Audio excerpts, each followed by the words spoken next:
வருமானத்தை மறைத்ததாக கூறி 1,50,00,000 இந்திய ரூபாய் அபராதம் விதித்ததை எதிர்த்து நடிகர் விஜய் தாக்கல் செய்த மனுவை தள்ளுபடி செய்து சென்னை மேல் நீதிமன்றம் தீர்ப்பளித்தது. கடந்த 2015 முதல் 2016 ஆண்டு நிதியாண்டுக்கான வருமான வரி கணக்கை தாக்கல் செய்த நடிகர் விஜய் தனது வருமானம் 35.42 கோடி ரூபாய் என குறிப்பிட்டிருந்தார். இருப்பினும் 2015 ஆண்டு அவரது வீட்டில் நடத்தப்பட்ட சோதனையின் போது கைப்பற்றப்பட்ட ஆவணங்களை ஆய்வு செய்த வருமான வரி திணைக்களத்தினர் புலி திரைப்படத்திற்காக அவர் பெற்ற 15 கோடி ரூபாய் வருமானத்தை கணக்கில் காட்டவில்லை என்பது கண்டறிந்தது. வருமானத்தை மறைத்ததற்காக 2022 ஆண்டு ஜூன் மாதம் வருமான வரி திணைக்களம் நடிகர் விஜய்க்கு 1.50 கோடி ரூபாய் அபராதம் விதித்து உத்தரவிட்டது. இந்த அபராத உத்தரவை எதிர்த்து விஜய் சென்னை மேல் நீதிமன்றத்தில் மனு தாக்கல் செய்தார்.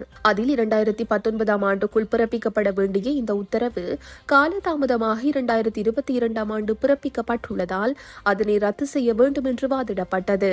இதற்கு பதிலளித்த வருமான வரி திணைக்கள தரப்பு மேன்முறையீட்டு நடவடிக்கைகள் முடிந்த 6 மாத கால அவகாசத்துக்குள்ளேயே அபராத உத்தரவு பிறப்பிக்கப்பட்டதாகவும் இது சட்டப்படி சரியானது என்றும் வாதிட்டது.